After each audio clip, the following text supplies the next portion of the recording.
Hello, my friends. Here's a quick recording from class today. I'm sorry, but Jigsaw just did not seem to want to record today. So instead, I'm just doing it here from Screencast-O-Matic. So today we are talking about motivation, which our happy little hedgehog wants to encourage us to consider. And we're looking at what makes us do what we do. So I asked my students to talk about what comes to mind when I say the word motivation, and I got lots of great suggestions. For example, drives or what pushes us to do what we do, or the reasons we do things we do. Um, I also got things like, school, graduating, or motivation, people who encourage us, our family, cool things like that. And so I mentioned here that at the end of class, my friends would be able to describe how motivation can help you influence others. And my purpose behind that is that as psychologists, we really need to kind of see what makes a person tick, what makes a person behave or act a certain way, but also what encourages them to work towards something. So it's not that we're looking for control or to take over the world. It's that we're looking to consider like what would be the best type of therapy for a person and what would they be willing to do. To explain the importance of goals and the different types and to compare the different theories of motivation. There we go. Okay. So I mentioned that every day we face choices, and our choices have consequences. So I offered a couple choices to my friends. One is the idea of if you're running late, do you skip breakfast or do you eat it? What do you do? If you eat breakfast, it could make you later. If you skip breakfast, it could make you tired and hungry. The next thing, do you complete your homework immediately or do you watch a show first? Little Netflix or YouTube or whatever it is. And so we talked about the consequences for each. If you do your homework immediately, you're done. You don't have to deal with it. But then you might run out of time to watch your show. Or it could be that maybe you look at your schedule and realize, hey, I could get my homework done Wednesday. I've got this great block of time, but I only have today to watch this. So we kind of went back and forth, although we did agree that putting off your work may not be the best choice to do. And we talked about what encourages you to make the choices you make. Some people said, hey, if I didn't get my homework done, my parents would be very upset. Um, so that might be something that you look at is disappointing your parents. Or like one student said, I get really mad at myself when I don't get my homework done. No one likes to be disappointed in themselves, right? So then I gave the definition of motivation. It's the reason you choose to do something, the amount of effort you put into it, and the desire you have to accomplish it. So it's a three-part answer. What makes us do what we do? The reason. That's motivation. How hard do we work? That's our motivation. And what desire do we have to accomplish it? Sometimes we're set to a task that we really don't care if it gets done. And so our motivation might be less than someone who's like, oh, I want to make sure this gets done. And I was jokingly pointing out that, for example, I'm not a runner, but if I turned around and I saw this behind me, I definitely would be running. And I always jokingly tell my friends, if you see me running, you'd better run because it's not good news. But, I would be more motivated in this case to run than if you were to say, hey, you want to run and exercise? Yeah, no thanks. I do exercise, just not running. All right, so then we did a quick understanding check. Oh, hold on, I'm trying to get myself to move here. And I asked my friends what best describes the concept of motivation. So their choices were the green check, which is motivation is an internal desire to accomplish all goals you encounter. A red X, which is motivation accounts for the effort, persistence, and intensity you give a task. Turtle, which is motivation only happens in certain conditions, but you will always know when you feel a desire. And the smiley face, motivation is a way to control other people to do the actions and accomplish the goals that are important. So these are our four options. And take a second, see if you can think what best describes the concept of motivation. Hopefully you got red X because it does bring up the three parts, the effort, we talked about how hard you work, the persistence, how much you put into it, and the intensity, whether you really get into it or kind of, sort of halfway do it. All right, so then we're going to get into some theories of motivation. Now, the first theory of motivation came up in the 40s and 50s, and basically it's called the drive and need theory. So essentially the idea is we have basic needs like eating or drinking or sleeping, and everything we do somehow satisfies one of our basic needs. And I gave this fun meme here about a lion trying to track down the giraffe on stilts. Um, and the thing about drive and need theory is if you think about it, we do a lot of things in life to satisfy some basic needs. But then the question comes, can you think of a time when you did something that was not to satisfy a basic need? And so the comment comes up that if you do something to make yourself happy, like if you make something artistic, or if you play music, or if you talk to your friends. So then the next question I posed was, is happiness a basic need?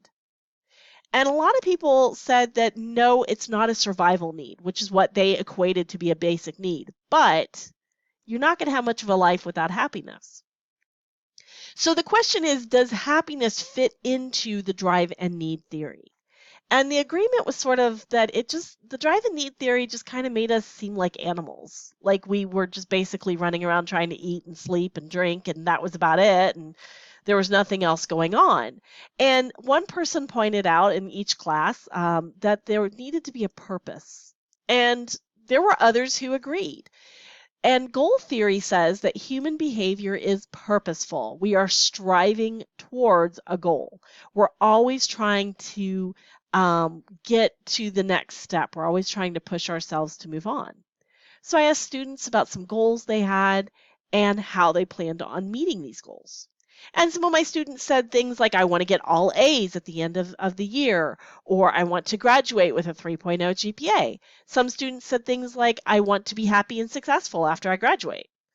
Okay, and so then the question became, how do you plan on meeting it? Well, I'm going to work hard in school. Okay, well, if you want to be happy and successful, working hard in school is awesome no matter what. But does that actually get you to the next step? So that's what we kind of wanted to consider. Like, what makes a good goal? So we talked a little bit about why we should set goals in the first place. And the general agreement was if we don't set goals, sorry, I'm having trouble with my moving myself here. If we don't set goals, then we're not really going to have like a purpose. We're not going to know what we're working towards. We're not going to have anything to drive us. So we got into what makes a good goal. And I was told this was talked about in health class, but just in case you don't remember, a good goal, first of all, is measurable. So you know when you've reached the goal. If you want to have all A's in class, you're going to know when you reach that goal because you're going to see all A's. The next part is that a good goal would be achievable with commitment. I mean, it doesn't mean that it would be something you could achieve easily. You might have to really work at it. But it's an action that you can accomplish. And that's important because sometimes we set goals for ourselves that may be too far for us. Maybe, I mean, I'm not talking that any goal that's long term would be bad, for example. Sometimes you have a big overall goal and you have to set smaller goals to get there. That's fine. But sometimes we can set goals for ourselves that maybe are just too much. And so a good goal would be something we could achieve. It might take some really hard work and it might take a while, but we can get there. And then the last part is that the goal is accomplishable, meaning that when you're done, you feel this sense of success. So you feel like you did what you wanted to do. It doesn't feel hollow. It feels like, yeah, I got where I needed to be. So then I talked about the 3 types of goals. And what we mean by that, sorry, I'm trying to move myself up again, is that each goal, it can be put into a category. And these categories are a little confusing because when I give you the terms, you're going to be like, oh, that sounds like stuff we've already talked about in school. Yeah, but you have to be careful because it doesn't just mean what you think it does. So let me see if I can get a little further in. The first thing is what we call a learning goal. Now, you're probably over here going, oh, no, mastery paths and all that great stuff. Not quite the same. A learning or mastery goal is where we focus on learning whatever it is we've set for ourselves and really getting the task accomplished, really getting it done. For example, you might have heard the term going the extra mile. When we have a learning goal, we're going to put everything into it. We're not just going to stop where we were told. We are going to get more information out of it. We're going to get to know it. For example, one person said when she's cleaning her room and she gets on a roll, she might, her mom might say, make the bed and vacuum, but she starts cleaning out her closet and she starts pulling out stuff that's too small and she cleans her bookshelves and she dusts everything and, she makes sure her shoes are all lined up. That's a learning goal because she's really getting into it. She's really mastering that concept and she's really getting to the message behind it, really getting further in. Her room is not just kind of clean. It looks good when she's done. So an example I used, we did the project on learning about the brain. I had some students who included extra parts of the brain that I didn't request because she was really interested in them and wanted to know more. So that could show a learning goal. Anytime you really push further and get into it and go further than you've been requested, but it's because you're really interested, that makes it a learning goal. The next type is a performance goal. And a performance goal is when you accomplish the task and preserve an image and reputation. Now, it's really easy to think that when I say preserve an image or reputation, I'm talking about like, are you cool? Are you not cool? What it means is that you preserve this image or idea that you get your work done. So when you have a performance goal, you basically do what you've been asked to do, and that's it. You're not going to go any further, and you're going to make sure that you keep that image of getting your work done and being proficient, but you're not going to push yourself to go the extra mile and to learn anything extra. An example I used here is some project, on the same project that I mentioned before, the Learning About the Brain project, some students included only what was required. They had all the pieces of the brain required. They had a couple pictures. That was it, nothing more. Okay. And they got a good grade and they preserved the image that they are good students who get their work done, but they didn't really get into the project like someone who had a learning goal. And it's perfectly fine, by the way, to have performance goals. Sometimes you need to, sometimes you got so much to do, you got to get everything done. You may only have time to have a performance goal versus a learning goal, and that's okay. I want to make sure it doesn't sound like I'm critiquing anything here. The last one we call the work avoidant goal, and I'm sure you're like, oh yeah, I already know what that is. How many times have you been asked to do something and you would do anything to get out of it? And you will try any way you can to get out of it, right? Sure, we all have. A work avoidant goal, basically, you're going to minimize the time and effort you spend on that goal. How quickly can I get this done, or do I even have to do it? Maybe if I, don't do it or I pretend I don't know, I won't get stuck doing it. So an example with the same project, if the student tries to avoid the project and then finally they're being told, no, you got a 0, you got to do it. So they just do barely enough to get a 70 and just be done with it. That would be a work avoidant goal. Another example, like if your mom asks you to clean your room, and she said, please make your bed and vacuum. Well, if you're a performance goal person, you're going to make your bed and vacuum. That's it. But if you're a work avoidant goal person, maybe you stuff all your stuffed animals into your closet so you don't have to deal with them. You sort of throw your blanket over top and you just kind of vacuum the area that your mom will see. So you just try to get out of doing as much as you can.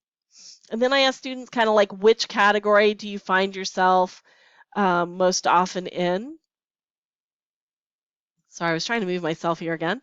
And a lot of students said they kind of found themselves between these two, the performance and work avoidant goal, or between learning and performance goals. And it does depend, like what interests you the most. All right, so the last thing here to look at is to do a quick understanding check.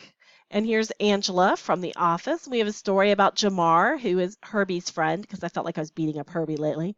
He was asked to mow the lawn. He did a good job and cut the area that was requested, but he did not mow the small extra space on his neighbor's lawn that happened to touch his lawn.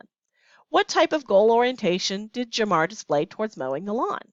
And the choices are green, check performance, red X, work avoidant, or turtle, learning goal. And the answer is performance goal. He did exactly what he was requested and nothing more. So this is where I had to stop class because we had such amazing conversations. So that's where I'll stop with you. And if you have any questions, please let me know.